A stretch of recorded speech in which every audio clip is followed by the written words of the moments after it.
अस्सलाम वालेकुम।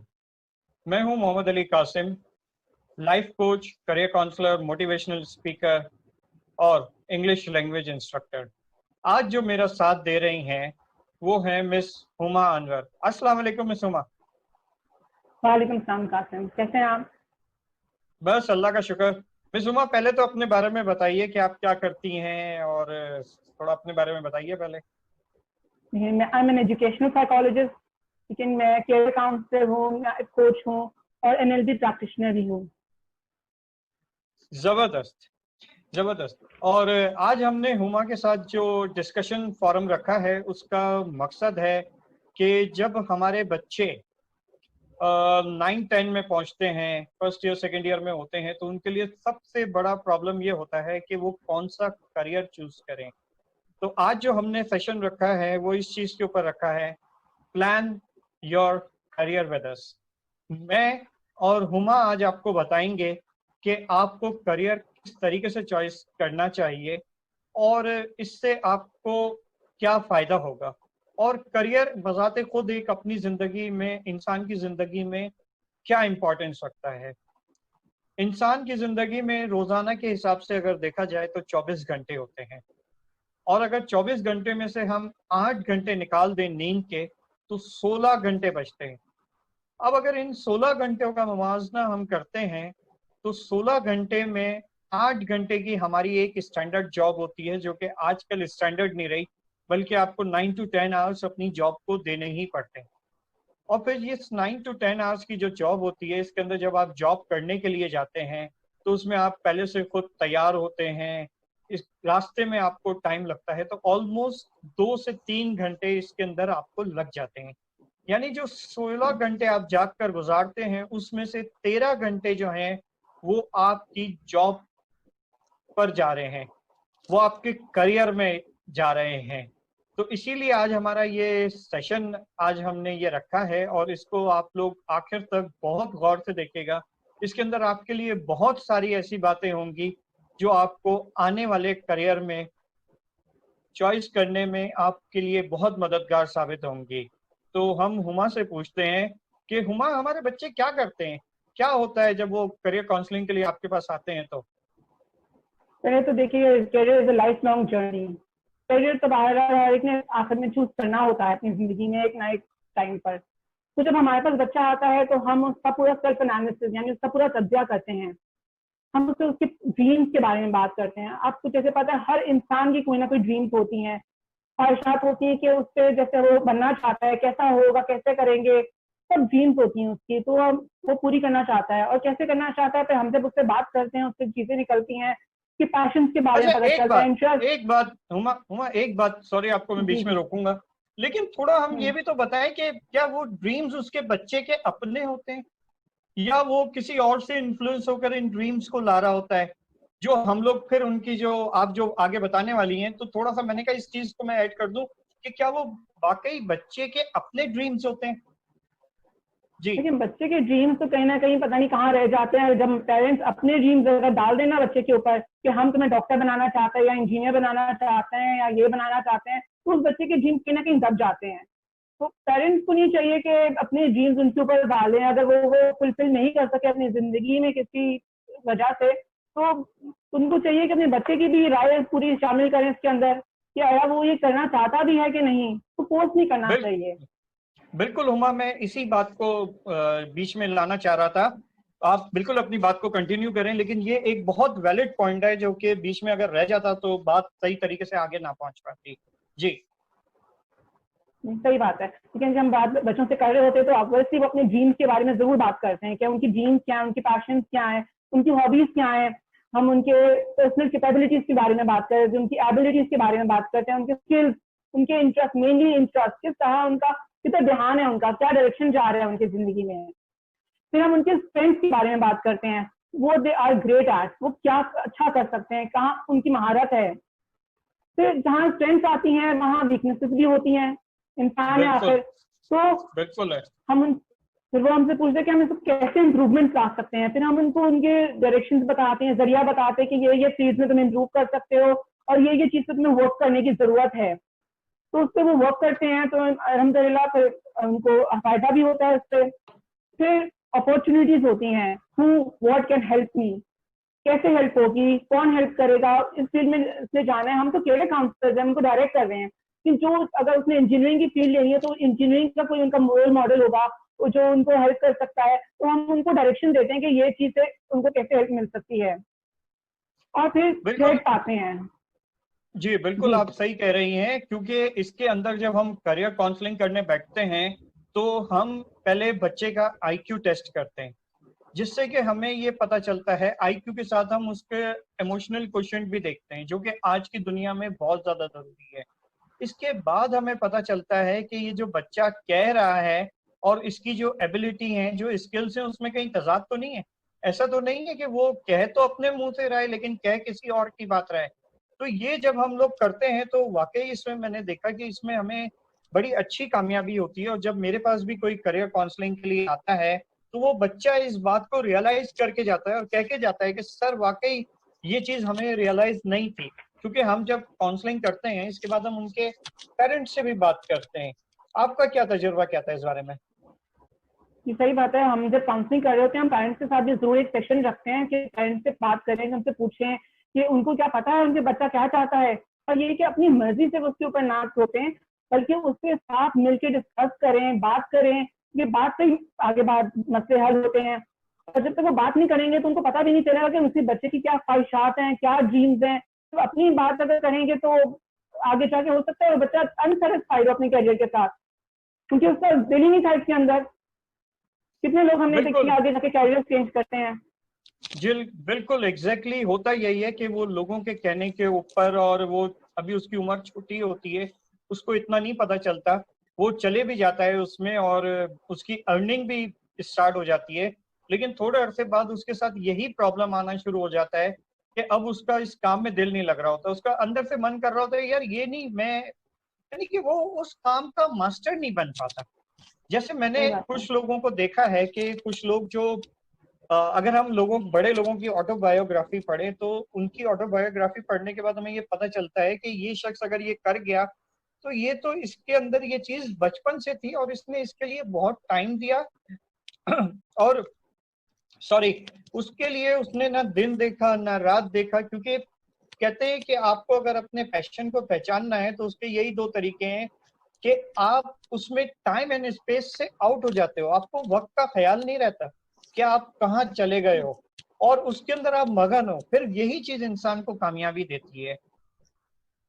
आप बिल्कुल सही कह रहे हैं। तो इसीलिए हम बच्चों के स्किल्स को, टैलेंट्स को, स्ट्रेंथ को एक्सप्लोर करते हैं, फिर उनको साथ साथ इसका उनके एजुकेशन पे एडवाइस देते हैं कि उन्होंने जो फील्ड चूज करनी है अपने लिए, वो उन्होंने कहाँ से कहाँ क्या पढ़ना है, किधर जाना है, कौन सी यूनिवर्सिटीज हैं, स्कूल्स हैं जो उनको ये जो कोर्स वो लेना चाहते हैं वो ऑफर करती हैं। ये सारा कुछ हमारे इनके सब एनालिसिस के बाद ही हम उनको एडवाइस दे रहे होते हैं। अच्छा हुमा, फिर मैं ये जैसे चाह रहा आपने हूँ जी कि आप है ना हमारे लोगों को एक और चीज के बारे में भी बताएं कि हम बाकायदा लोगों का पर्सनालिटी टेस्ट भी करते हैं कि उनकी पर्सनालिटी किस तरीके की है, और उसके हिसाब जी से हम उनको उनका प्रोफेशन बताते हैं। जी हाँ जी, मैं इसी तरफ आ रही थी कि भाई हम जब बच्चे की जब हमने ये सारी बातें कर ली हमने उनसे, तो हम उसकी इवैल्यूएशन करते हैं टेस्ट के जरिए। जैसे आपने बताया हम उनका आईक्यू टेस्ट करते हैं, intelligence test, EQ emotional intelligence test करते हैं, फिर एसक्यू सोशल इंटेलिजेंस टेस्ट करते हैं, इंटरेस्ट बेस्ड टेस्ट करते हैं, और पर्सनालिटी टेस्ट करते हैं, जिससे हमें पता चलता है बच्चे की पर्सनालिटी क्या है, आया वो जो करियर चूज अपने लिए कर रहा है वो उसकी पर्सनालिटी से मैच भी करता है कि नहीं करता। तो तब ये सब चीजें जब उस बच्चे के सामने रखी जाती हैं तो वो फिर अपने आप को बेहतर जान पाता है और बेहतर फैसला कर पाता है कि उसके लिए जो करियर चूज करना चाह रहा था अपने लिए, कि वो उसके लिए सही भी है कि नहीं है, और उसकी पर्सनैलिटी से और क्या कुछ मैच कर रहा है। उसके लिए फिर वास्ट ऑप्शंस ओपन हो जाते हैं कि वो उसमें देखना शुरू हो जाता है कि हाँ और क्या चीजें हैं जो उसके पर्सनैलिटी से मैच कर रही हैं। और ये कि हर बच्चा यूनिक होता है और इंडिविजुअल डिफरेंसेस जैसे मैंने बताया अकर करते हैं, हर बच्चा हर दूसरे बच्चे से अलग है, यूनिक है। तो हमें नहीं, हमें एज ए पेरेंट्स और टीचर्स को ये नहीं चाहिए कि एक दूसरे बच्चे पे हम चीजें थोपे कि नहीं तुम बहुत अगर अच्छे हो पढ़ाई में तो तुम्हें डॉक्टर बनना है तो या इंजीनियर बनना है। तो माशाल्लाह अल्लाह का शुक्र है इतनी सारी अल्लाह ने फील्ड्स यहाँ ओपन करके रखी हैं कि हम नहीं समझते कि दो फील्ड ही रह गई है सिर्फ चूज करने के लिए, डॉक्टर इंजीनियर की। उसके अलावा भी बहुत सारी फील्ड्स हैं जिससे बच्चा चूज कर सकता है। अच्छा, एक और और चीज के ऊपर हम बात करें, अब अगर हम इस चीज के ऊपर बात करें कि हमारे यहाँ पे नॉर्मली जो करियर होते हैं वो चूज कैसे होते हैं, चूज कैसे होते हैं। आपने एक बड़ी जबरदस्त बात बोली कि हर बच्चा यूनिक होता है। अल्लाह ताला ने इस दुनिया में हर इंसान को अलग बनाकर भेजा है, और कभी भी इंसान को अपने आप को दूसरों से कंपेयर कभी भी नहीं करना चाहिए, क्योंकि अल्लाह ताला ने हर एक का जो है अलग किस्म की शख्सियत बनाई है। आप जैसा कोई दूसरा दुनिया में नहीं हो सकता, तो आप किसी दूसरे जैसा बनने की कोशिश क्यों करते हैं। लेकिन अफसोस के साथ ये भी कहना पड़ता है कि हमारे यहाँ पर जो आम तौर पर जो करियर चूज होते हैं वो इस तरीके से चूज होते हैं, सबसे बड़ी चीज जो होती है वो भेड़ चाल होती है, फॉलो द क्राउड। जी, हमारे खानदान में एक शख्स है, वो इतना कामयाब हो गया इस चीज में, हालांकि हम ये चीज नहीं देखते कि वो एक शख्स तो इस चीज में कामयाब हो गया, उसी चीज में कई और लोग हैं जो कई सालों से मेहनत कर रहे हैं और वो कामयाब नहीं हो सके। तो अल्लाह ताला ने हर एक को अलग तरीके से बनाया है, हर एक का एक अलग तरीके का काम होता है। तो हम जो करियर काउंसलर्स होते हैं वो हम आपको पहचानने में मदद करते हैं। याद रखिएगा मेरी एक बात कि स्कोप जो होता है, हम कहते हैं ना किस करियर का स्कोप है, तो बड़े कहते हैं कि करियर का स्कोप नहीं होता, करियर में स्कोप नहीं होता, स्कोप जो होता है वो बंदे के अंदर होता है। अब एक शख्स जो किसी चीज का माहिर है, मैं अगर जाकर के वो चीज करना चाहूं तो मैं नहीं कर सकता। अभी पिछले दिनों मुझसे मेरे एक कजन आए थे, बोला तुम ये कर सकते हो, मैंने कहा मैं कर ही नहीं सकता, मैं इसमें जाऊंगा ही नहीं। मेरा विजन क्लियर है, मेरी सारी चीजें क्लियर है, मैं जो चीज कर सकता हूँ मैं वही करूंगा। और दूसरा इन्फ्लुएंस, मेरे ख्याल से आप उसको मजीद बात को आगे बढ़ाते हुए बताएंगी कि पेरेंट्स की जो हमारे जो करियर चूज होता है वो ज्यादातर पेरेंट्स, टीचर, सोसाइटी और इन वजह से होता है। तो मेरे ख्याल से इसके ऊपर आप ज्यादा अच्छा ना बच्चों को अंडर एस्टिमेट नहीं करना चाहिए, और इंसान को अपने आप को भी अंडर एस्टिमेट नहीं करना चाहिए कि मैं ये नहीं कर सकता। उसको पूरा सोचना चाहिए अपने आप को कि मैं ये कर सकता हूँ, और नो कलम से अपने बिल्कुल अंदर से निकाल देना कि नहीं मैं नहीं कर सकता। सब नहीं बोलेंगे तो नहीं होता, लेकिन जब कोशिश पूरी करेंगे सच्चे दिल से तो वो चीज आप कर सकते हैं। तो पेरेंट्स टीचर्स को भी चाहिए कि वो बच्चों को अंडर एस्टिमेट ना करें कि नहीं ये बहुत वीक है इस पढ़ाई में तो ये तो कुछ भी नहीं कर सकता। कभी भी डिस्करेज नहीं करना चाहिए। हो सकता है अगर उसकी ये फील्ड नहीं थी तो किसी और फील्ड में वो बच्चा जरूर अच्छा होगा, कोई ना कोई चीज कला ने उसके अंदर खासियत रखी हुई होगी जो वो आगे जाके कर सकता है अपने लिए। तो बिल्कुल। हमें बिल्कुल भी और डिस्करेज नहीं करना चाहिए। और हर हर हर बच्चा पीएचडी नहीं बन सकता, हर बच्चा डॉक्टर नहीं बन सकता। अब अगर एक चीज कैपेबिलिटी आपके बच्चे के अंदर नहीं है, आप उसी के ऊपर उसको फोर्स करे जाओगे, तो at the end of the day क्या होगा, वो उस फील्ड के अंदर अगर चला भी गया और थोड़ा बहुत कमा भी लिया या थोड़ा ज्यादा भी कमा लिया, लेकिन वो जिंदगी भर अपने आप की जो जॉब होगी ना वो उससे सेटिस्फाई नहीं होगा। और मैंने ऐसे कई लोगों को देखा है कि जिनके पास पैसा भी है, लेकिन ऐसा लग रहा होता है कि उनके लिए ऑफिस जाना एक रोजाना का एक वबाल होता है। वो सैटरडे संडे का इस्तेमाल सैटरडे संडे का इंतजार कर रहे होते हैं। और एक मैं बड़ी इंटरेस्टिंग बात बताऊं, मैंने कहीं सुनी थी कि मंडे वाले दिन जो है ना लोगों को हार्ट अटैक ज्यादा होते हैं। मैंने ये बात सुनी संडे थी। वाले दिन, मंडे वाले दिन जो फर्स्ट मंडे वाले वर्किंग दिन। डे होता है, जी फर्स्ट वर्किंग डे होता है, उस दिन लोगों को हार्ट अटैक ज्यादा होते हैं। उसकी वजह ये बताई गई कि काम जो उन्हें पसंद होता है ना, उन्हें नापसंदीदा काम के ऊपर रोज उठ के जाना पड़ रहा होता है। तो ये एक बड़ी कहीं सुनी थी ये बात जो मैंने बात की, तो ये नहीं जी, देख सही लें बात आप। आप कह रहे हैं, ये आप सही कह रहे हैं। लेकिन अगर आप इस काम में आपका पैशन नहीं होगा, आप खुश नहीं होंगे, सेटिस्फाइड नहीं होंगे जिस काम से, तो आपके लिए मजबूरी लगेगा ना। वो तो ऐसा लगेगा जैसे बोझ डाल दिया आपके कांधों पे, बस खींच के करते रहो करते रहो। अगर आप अपने पैशन में करेंगे, आप करियर चूज करेंगे, आप खुश होंगे उससे, अगर उससे स्ट्रेस फ्री होगा, और अगर स्ट्रेस भी होगा तो आप खुशी खुशी उस स्ट्रेस को ले भी रहे होंगे क्योंकि आप उस शौक से कर रहे होंगे। जहाँ आपका शौक नहीं है, आप खुश नहीं है, तो काम आपको बहुत स्ट्रेसफुल लगेगा। और वैसे भी लाइफ बहुत स्ट्रेसफुल है, तो हमें चाहिए कि जहां तक हम अपनी स्ट्रेस को कम कर सकें वो करनी चाहिए, और खुशी वो काम वो करें जिससे हमें खुशी मिले। और यकीन माने जो काम आप अपनी खुशी से करते हैं वो आपको मुस्तकबिल में उससे कई ज्यादा रिटर्न्स देता है जो आप बगैर खुशी के कर रहे होते हैं, और बहुत उसके एडवांटेजेस होते हैं।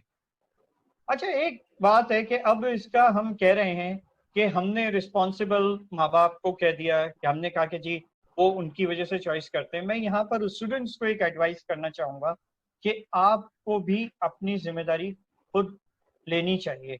जब आप इस स्टेज के ऊपर आते हो तो आपको सोचना चाहिए कि आप किस चीज में अच्छे हो, आपको क्या करना चाहिए। उसके लिए आप गाइडेंस लो, और गाइडेंस भी प्रॉपर लोगों से लो।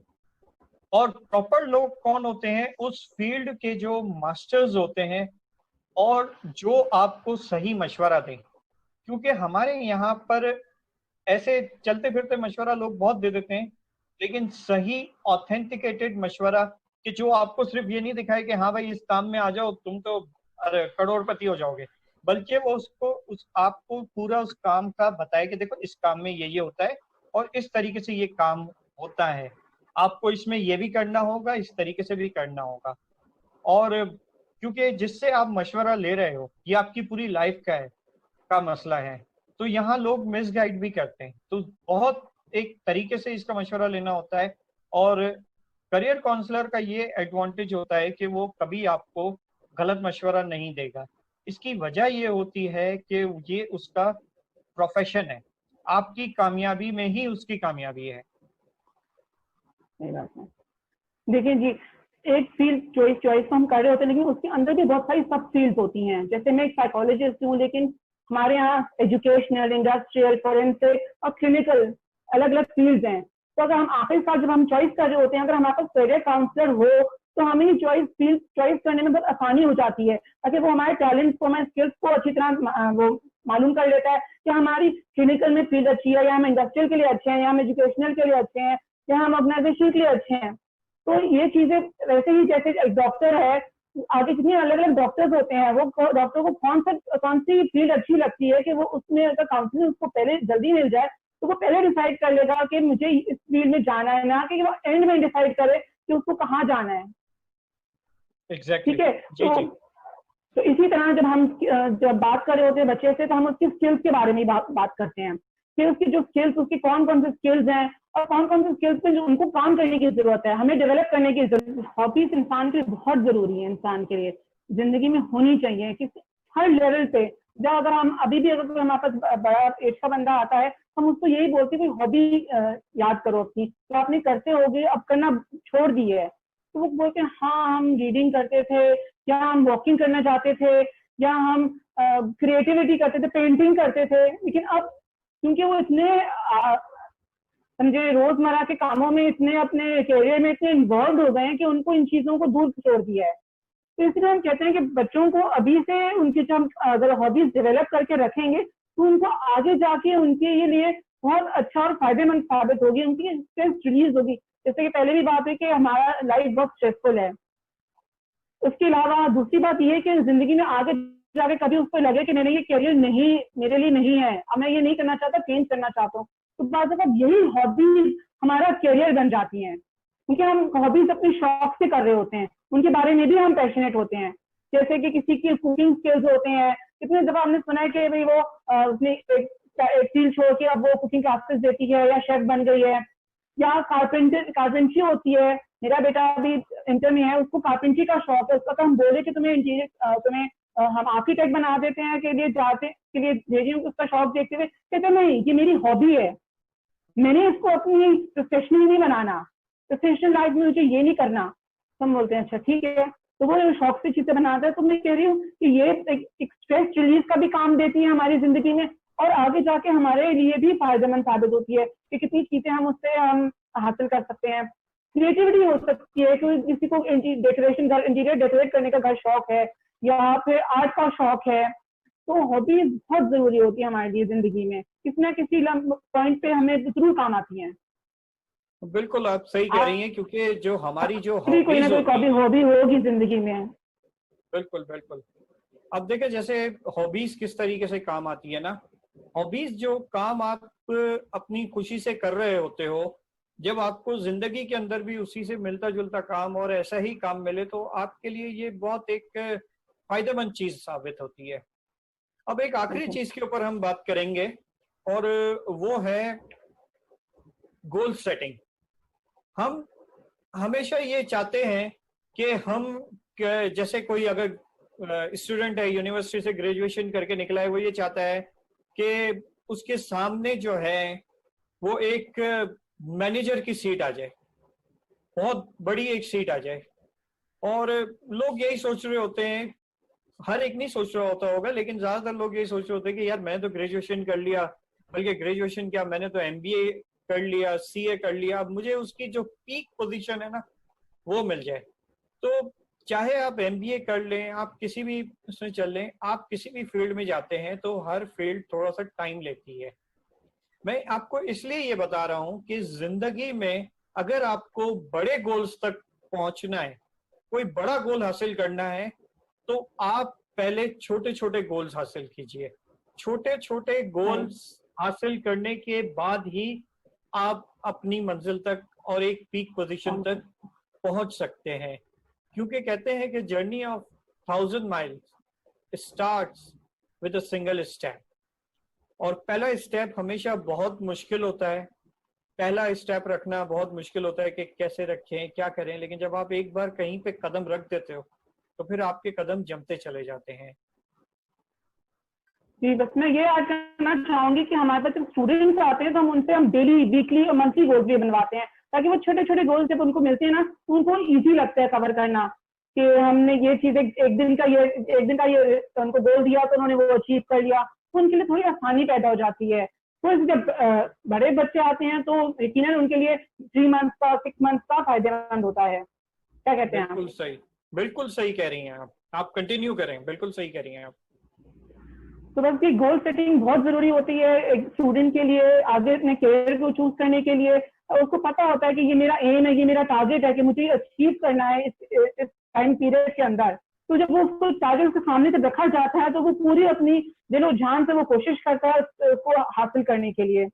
और ये उसके लिए बहुत एक डायरेक्शन भी मिल जाती है उसको अपनी जिंदगी में, कि उसकी क्या उसको करना है, कैसे करना है। और उसके लिए वो थोड़ी आसानी पैदा हो जाती है कि उसको चॉइस करने में कि हाँ मुझे ये काम अब करना है, अभी कंप्लीट करना है और मुझे ये हासिल करना है। तो आई थिंक बहुत easy cut down short on हम बिट्स में अगर उनके लिए गोल्स बनाए तो बहुत अच्छे रहेंगे। सही बात है। अच्छा, आखिर में आपसे एक चीज पूछना चाहूंगा। okay? अभी जिस तरीके की पेंडेमिक चल रही है, हम सब जानते हैं कि पूरे वर्ल्ड में जो है वो इस वक्त बहुत ज्यादा क्राइसिस में है, लोगों की जॉब्स चले गई हैं। अगर कोई इस वक्त में हमसे ये पूछे तो आप क्या एडवाइस करेंगी इस वक्त के अंदर कि भाई कौन सी जॉब करो? क्योंकि अभी तो ये सिचुएशन है ना कि कोई भी जॉब कर लो। तो मेरा ये सवाल पूछने का मकसद है कि किस तरीके से वो अपने ड्रीम को, कोई भी जॉब करते हुए भी, क्योंकि इस वक्त कई लोगों की मजबूरियां होंगी कि जॉब्स चली गई हैं, मिल नहीं रही होंगी, क्योंकि पूरे ये वर्ल्ड क्राइसिस है ना, पैंडेमिक है पूरा। सही बात है, मुझे भी ऑनलाइन, अब जाहिर बात है हम यहाँ पे पर्सनली तो मिल नहीं सकते तो ऑनलाइन ही मिलते हैं, तो उनका भी यही सवाल होता है कि हम अपनी ड्रीम्स अब कैसे फॉलो करें। तो मैं उनको यही कहती हूँ कि ड्रीम्स को फॉलो करना है, छोड़ना नहीं है, याद रखो उनको हासिल जरूर इंशाल्लाह करना है, लेकिन अभी जो जॉब मिलती है उसको कर लो, उसको ना नहीं करो। क्योंकि ऑब्वियसली हर एक ने अर्निंग करनी है, घर चलाना है, अर्निंग्स भी चाहिए। तो आप अभी अर्निंग्स जो आपको जॉब मिलती है आप उसको जरूर करो, लेकिन अपनी ड्रीम्स को उसके बाद फॉलो करो या साइड बाय साइड लेके चलो, क्योंकि इन हालात में तो आपको इस तरह करना पड़ेगा। अब टोटली उस ड्रीम जॉब के लिए तो आप वेट नहीं कर सकते। इसके साथ ही मुझे और मिस हुमा को इजाजत दीजिए। और आखिर में हुमा, आपका बहुत बहुत शुक्रिया आज हमें ज्वाइन करने का। Thank you. फिर आपको शुक्रिया इंशाल्लाह आपसे बुलाने का। किसी फोरम के ऊपर बात होगी। तो ख्याल तो रखें अपना। याद, बिल्कुल, और आप लोग याद रखिएगा MAQ teaching and counselling forum. आप मुझसे काउंसलिंग के लिए भी रब्ता कर सकते हैं, इंग्लिश लैंग्वेज के लिए भी रब्ता कर सकते हैं। मैं आजकल सारे कोर्सेज और 1-on-1 सेशन, जो काउंसलिंग के सेशन है, वो ऑनलाइन दे रहा हूँ। शुक्रिया, अपना बहुत ख्याल रखिएगा और इस पेंडेमिक में जो एहतियातें बताई गई हैं उसको ज़रूर अपनाइएगा, अपने लिए, अपने घर वालों के लिए। शुक्रिया, अल्लाह हाफिज। अल्लाह हाफिज।